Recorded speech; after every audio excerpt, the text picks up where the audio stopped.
Boa noite, hoje é dia 5 de abril e vamos para o nosso devocional do dia, onde eu leio tanto o devocional da manhã quanto o devocional da noite do devocional Manhã e Noite de Charles Spurgeon. Mas antes, vamos começar com a nossa oração. Jesus, Pai querido, que o Senhor esteja presente do começo ao fim deste devocional. Que o Senhor traga para essa live todos que precisam ouvir esta palavra que se encontra em Lucas 23, 26 e Provérbios 15, 33. Espírito Santo, se for necessário, que o Senhor coloque em minha boca qualquer palavra para este devocional. Agradeço por estar conosco neste dia. Amém. Amém. Amém. Bom, vamos lá para o nosso devocional do dia, começando pelo devocional da manhã, lendo a introdução do Evangelho segundo Lucas. Autor e período da escrita, os últimos dos três evangelhos sinóticos não traz nenhuma indicação direta quanto ao seu autor. Todavia, o nome do destinatário é mencionado logo no início, é um homem rico e próspero chamado Teófilo. O livro de Atos também é dedicado a este mesmo Teófilo. Ambos os livros da Bíblia já foram atribuídos a Lucas no século II. Lucas, o médico amado, não era apóstolo e provavelmente também não era judeu. Lucas foi um fiel companheiro e colaborador do apóstolo Paulo por anos. A princípio, Lucas acompanhou Paulo durante sua segunda jornada de Trode a Filipos e durante sua terceira jornada de Filipos a Jerusalém. Finalmente, Lucas acompanhou Paulo quando este era prisioneiro a Roma. Lá ele estava em companhia direta do apóstolo Paulo quando escreveu as cartas aos Colossenses e a Filemon. Por fim, ele foi o único a permanecer com o apóstolo quando escreveu sua segunda carta a Timóteo. Com base nessa estreita relação entre Lucas e Paulo, o pensamento que já havia sido mencionado no século II, que Paulo estava sugerindo o Evangelho de Lucas a mencionar repetidamente a expressão meu Evangelho. No entanto, essa opinião não é sustentável. O Evangelho de Lucas e os escritos do apóstolo Paulo têm o mesmo caráter universal. São direcionados não apenas aos judeus, mas todos no mundo inteiro. Não encontramos nada da vocação especial de Paulo no Evangelho de Lucas, nem da posição do crente em Cristo ou dos mistérios sobre Cristo e sua igreja que foi especialmente revelado a Paulo. Sendo um médico, Lucas teve uma educação superior que se manifesta a partir da apresentação e estilo de seu trabalho. Ele não era uma testemunha ocular dos fatos que descreveu, e, portanto, examinou minuciosamente os relatos de testemunhas oculares. Se Lucas conhecia ou não o Evangelho de Marcos, se usava ou não outras fontes conhecidas apenas por ele, são todas especulações. De fato, o Evangelho de Lucas contém mais de um terço do material que os outros escritos do Evangelho não mencionam. Isso se aplica especialmente aos capítulos introdutórios e à jornada do Senhor a Jerusalém. Nos versículos introdutórios do capítulo 1, versículo 1 ao 4, vemos de forma muito clara a unidade entre o motivo do escritor e a inspiração divina. O que Lucas aprendeu das testemunhas oculares, ele escreveu sob inspiração do Espírito Santo. O Evangelho de Lucas provavelmente foi escrito durante os anos 55 a 60 depois de Cristo. Muitos cientistas supõem que Lucas escreveu durante os 2 anos de prisão do apóstolo Paulo em Cesareia. Assunto e propósito dos escritos. Lucas provavelmente foi o único não-judeu chamado por Deus para escrever na Bíblia. O Evangelho, com o seu nome, é o mais longo de todos. Se incluirmos os Atos dos Apóstolos, Lucas escreveu a maior parte do Novo Testamento após o apóstolo Paulo. Uma característica especial do Evangelho de Lucas e Atos dos Apóstolos é a validade geral do Evangelho da salvação para todos os homens no mundo inteiro. Conforme os 12 apóstolos são enviados em Lucas 9, a restrição mencionada por Mateus não é citada aqui. Em Mateus, os discípulos deveriam ir apenas para as ovelhas perdidas da casa de Israel. O envio dos 70 é relatado apenas por Lucas. Mais do que qualquer outro evangelista, Lucas menciona o cuidado do Senhor Jesus por grupos específicos de pessoas e indivíduos, desprezados, os samaritanos, as mulheres e crianças. Lucas menciona mais de 10 mulheres que não são mencionadas em nenhum outro lugar. A universalidade do serviço de Cristo é mais aparente no versículo-chave em Lucas 19:10, porque o Filho do Homem veio para buscar e salvar o que estava perdido. A palavra Salvador, salvação e salvar são mencionados com especial frequência em Lucas. Não obstante, o assunto principal da apresentação de Lucas é a pessoa do Senhor Jesus como Filho do Homem, o homem verdadeiro e perfeito que viveu como único justo entre os injustos, que sofreu a morte por eles na cruz, e por isso que Lucas descreve em grandes detalhes a encarnação do Filho de Deus, seu nascimento, sua infância, sua obediência a Maria e José, seu crescimento em todos os aspectos, em sua genealogia do Senhor Jesus. Lucas remonta a Adão, o primeiro homem. Essa genealogia é de Maria. Em nenhum outro evangelho encontramos o Senhor Jesus em oração e falando sobre oração com a mesma frequência que neste evangelho. Dessa forma, é expressa sua perfeita dependência de seu Deus e Pai. A intenção do Espírito Santo nesse evangelho é resumida nas palavras do centurião debaixo da cruz. Certamente era um homem justo. Peculiaridades. Alegria. A palavra alegria é mencionada com muito mais frequência em Lucas e de maneira semelhante em João do que nos outros dois evangelhos. Isso enfatiza que o evangelho é uma notícia boa ou alegre. É especialmente bonito ver que o evangelho começa e termina com essa mesma alegria. Visão geral do conteúdo, a gente vai ler sobre Lucas 23.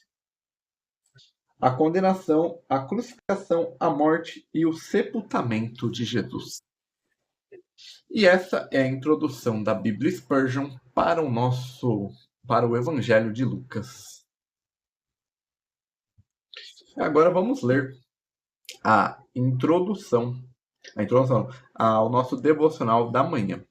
Puseram-lhe a cruz sobre os ombros para que a levasse após Jesus. Vemos um Simão carregando a cruz carregando a cruz. Uma imagem do trabalho da igreja por todas as gerações. Ela é a carregadora da cruz depois de Jesus. Note então, cristão, Jesus não sofreu aquilo para excluir seu sofrimento. Ele suportou a cruz não para que você possa escapar dela, mas para que você possa aguentá-la. Cristo o exime do pecado, mas não do sofrimento. Lembre-se disso e espere sofrer. Porém, vamos nos consolar com o pensamento que, em nosso caso, como no de Simão, não é a nossa cruz, mas a de Cristo que carregamos. Quando você for assediado por sua devoção, quando sua religião lhe trouxer aprovação de zombarias cruéis, lembre-se de que não é a sua cruz, mas a de Cristo. E como é maravilhoso levar a cruz de nosso Senhor Jesus.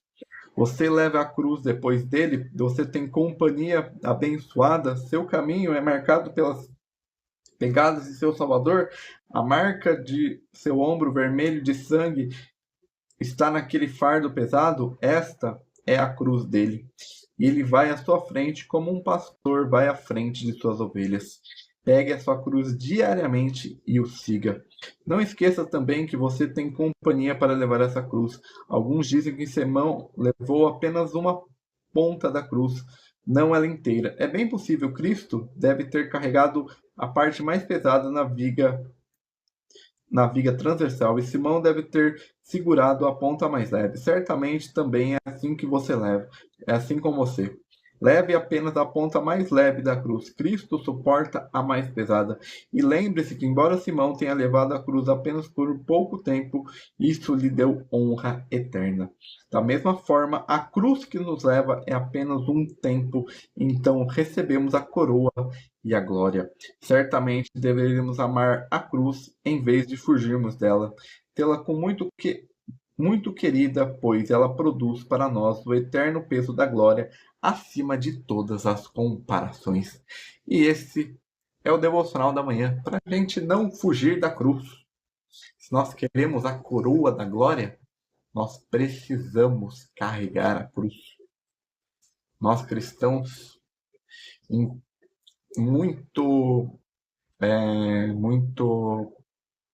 como é a palavra, uma das piores consequências que a doutrina triunfalista, a doutrina da teologia da prosperidade trouxe, é que nós cristãos não vamos sofrer, mas nós vamos. Nós vamos ter a nossa cruz. Nós vamos ter os dias ruins. A gente vai ter os nossos problemas. Não é porque você virou cristão que agora a sua vida vai virar um mar de rosas, um arco-íris. Não, a gente precisa levar a sério o que está escrito aqui. A gente leva a cruz. Assim como Cristo teve a sua sexta-feira da paixão, o sábado do silêncio, nós também teremos estes momentos e nós teremos o nosso domingo de. E agora vamos ler a introdução da Bíblia Spurgeon para o livro de Provérbios.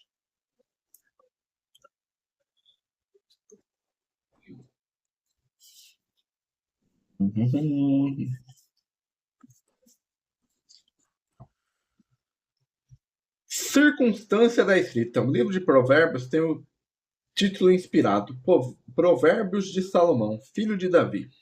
Salomão também é mencionado como poeta no capítulo 10, versículo 1 e 25, versículo 1. Nos capítulos 22, 17, 24 e 23, os provérbios contidos na seção após esses versículos são chamados de palavras do sábio. Finalmente, os capítulos 30, versículo 1 e 31, versículo 1, mencionam Agur e Lemuel como poetas dos provérbios.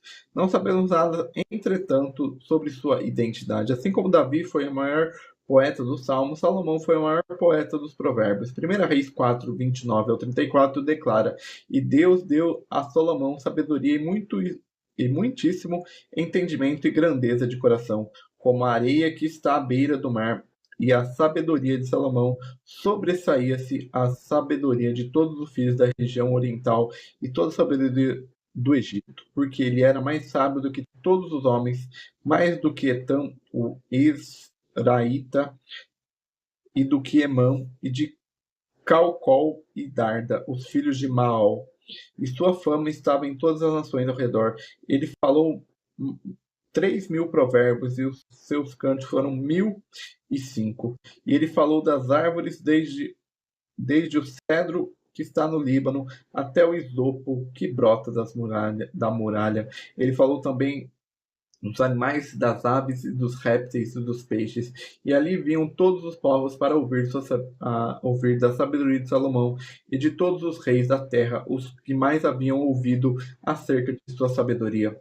Apenas cerca de 1.000 dos provérbios de Salomão são coletados no livro de Provérbios e foram mantidos por inspiração e preservação divina. Os homens do rei Ezequias coletaram alguns dos provérbios de Salomão apenas 200 anos depois. Também Salomão provavelmente não compilou todos os provérbios, mas assumiu os provérbios já conhecidos pelos sábios. O mesmo implica para o subtítulo em Provérbios 30 e 31, onde aparece o nome de Agur e Lemuel. Portanto, é mais provável que Salomão tenha coletado as palavras desses homens do que apenas acrescentado mais tarde. Salomão reinou por volta de 970 a 971 e Ezequias em cuja época muitas coisas antigas foram honradas por volta de 716 a 687. Isso corrige o início e o fim da origem desse livro. Contribuição para a Bíblia. Máximas ou aforismos desempenham um papel importante na antiguidade. Esta é ainda o caso no Oriente. Numa época em que nem todos sabiam ler ou escrever, o aprendizado ou conhecimento de provérbios era uma forma especial de instrução. Encontramos certa semelhança entre Provérbios 22, 17 ao 29 e 23, versículo 1 ao 11, e o livro egípcio de conhecimento de Amenemop.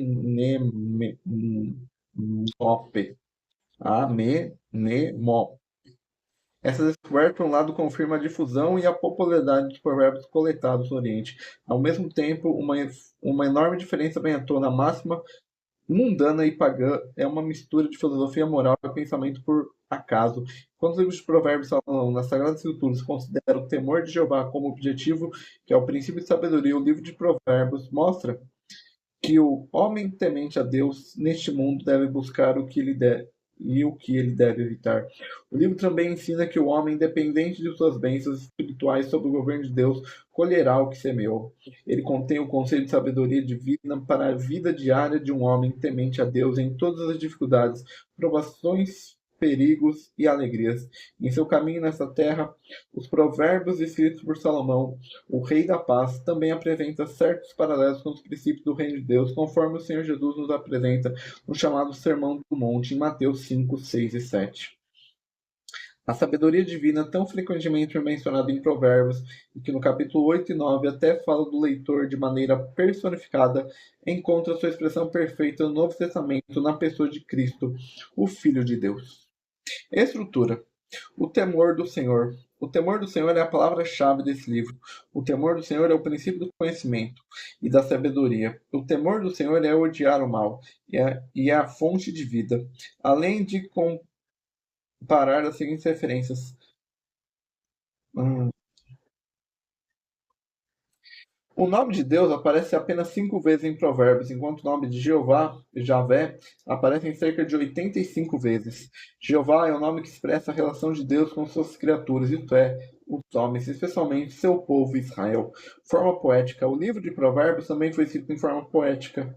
Os capítulos 31, 10 ao 31, entretanto, é escrito de forma acróstica, ou seja, a primeira letra de cada versículo é idêntica à sequência do alfabeto hebraico.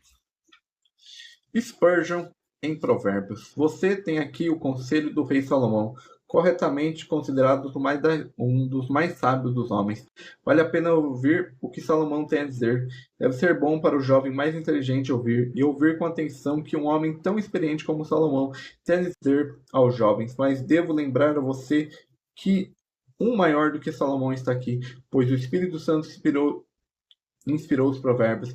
Não são apenas joias das minas terrestres, mas também tesouros preciosos das colinas celestiais, de modo que o conselho que temos aqui não é apenas o conselho de um homem sábio, mas o conselho daquela sabedoria encarnada que nos fala a partir da palavra de Deus. Nunca faça um Cristo de sua fé, nem pense como se fosse a fonte dependente de sua salvação. Nossa vida é encontrada em olhar para Jesus, não em olhar para nossa própria fé. Pela fé, todas as coisas se tornaram possíveis para nós. Contudo, o poder não está na fé, mas no Deus em que a fé confia. Nenhum homem de Deus precisa se surpreender com a calúnia, como se algo estranho lhe tivesse acontecido, pois os melhores servos de Deus foram sujeitos a esta provação. E esse é a introdução do livro de Provérbios da Bíblia Spurgeon. Agora vamos ler o nosso devocional da noite.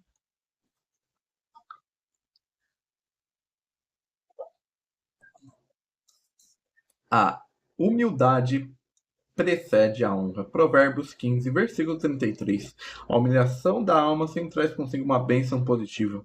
Se esvaziarmos nosso coração do eu interior, Deus os encherá com seu amor. Aquele que deseja comunhão íntima com Cristo deve lembrar as palavras do Senhor. Mas o homem, para quem olhará este, o aflito e abatido do espírito que treme da minha palavra, inclina-se se quiser subir para o céu. Não dizemos sempre sobre Jesus que ele desceu para que pudéssemos ascender? O mesmo deve ser feito por você. Você precisa se abaixar para que possa ascender, pois o mais doce comunhão com o céu deve ser das almas humildes e apenas delas. Deus não negará nenhuma bênção ao espírito totalmente humilde. Bem-aventurados os humildes de espírito, porque deles é o reino dos céus. Com todas as suas riquezas e tesouros, todos os tesouros de Deus deverá ser dado em doação à alma que é humilde o suficiente para ser capaz de receber, se tornar orgulhosa por causa disso. Deus abençoa a todos nós até completa medida e limita que ele limite do que ele acha seguro. Se você não recebe uma bênção, é porque você não é seguro que você a obtém. Se o nosso Pai Celeste fosse deixar seu espírito presunçoso vencer uma batalha em sua santa guerra, você furtaria a coroa para si e, encarando um inimigo renovado, cairia como uma vítima, porque isso é mantido curvado para o seu próprio bem. Quando um homem é sinceramente humilde e nunca se aventura a tocar num grão de orgulho, raramente há algum limite na vontade de Deus para ele. A humildade nos deixa pronto para sermos abençoados de Deus de toda graça e nos prepara para lidar eficientemente com os outros homens. A humildade verdadeira é uma flor que adorna qualquer jardim, é um tempero que pode ser usado em qualquer refeição da vida. Você descobrirá que fica bom em cada caso, seja na oração ou no louvor, seja no trabalho ou no sofrimento. O sal genuíno da humanidade nunca será demais. E esse é o nosso devocional do dia 5 de abril. Amanhã, segunda-feira, nós voltamos com a programação normal. Devocional da manhã lá no Instagram às 8 horas e devocional da noite aqui no TikTok.